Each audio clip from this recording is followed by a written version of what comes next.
Hello, my friends. I want to offer you a helpful perspective if you are rewiring your brain and recovering from chronic illness using neuroplasticity. In this process, our limbic systems are our survival mechanism.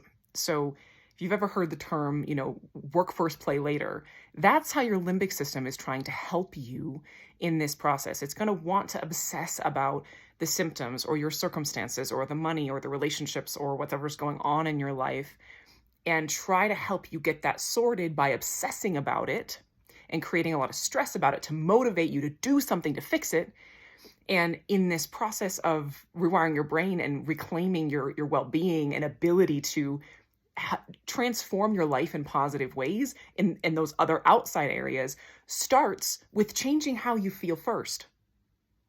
It's very counterintuitive for our limbic system. Your limbic system is going to be like, yo, you're like not making sure we have food and water and you're just like dancing all the time. Like, that's not going to work. That's not going to keep us alive. We got to like hunt and gather and get water and make sure everything's cool and everything's good. And then we can play, then we can laugh, then we can sing, then we can dance, then we can experience joy.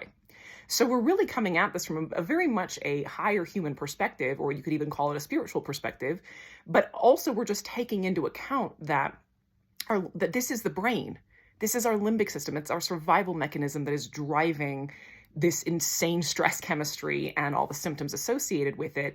And that's where understanding that it's the brain is so powerful, because then you can understand why your limbic system fights you so much on this, because it really thinks it's trying to keep you safe. It really thinks like we have to fix the symptoms first, then we can be happy. Then we can find joy.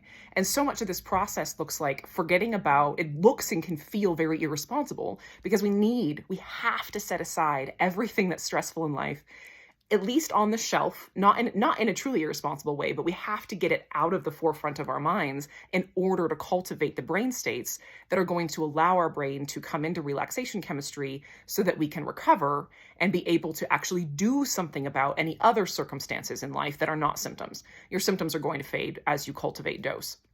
But it's very much the end is the means, meaning we want to feel good. We want to be happy. We want to be calm. We want to feel safe.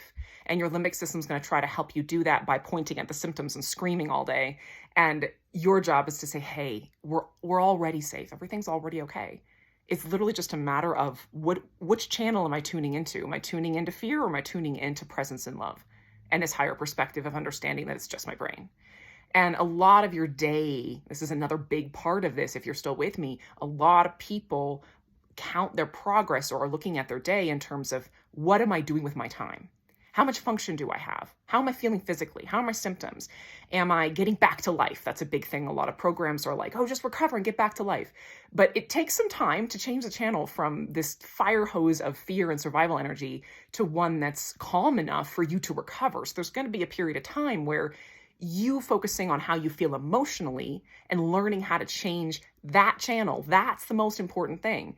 So don't worry about what you're doing with your body throughout the day. Don't worry about how much function you have, or how much of your to-do list you're getting done, or how much you're participating in life activities. None of that really matters in recovery, especially not at the beginning, especially not in the first year or two.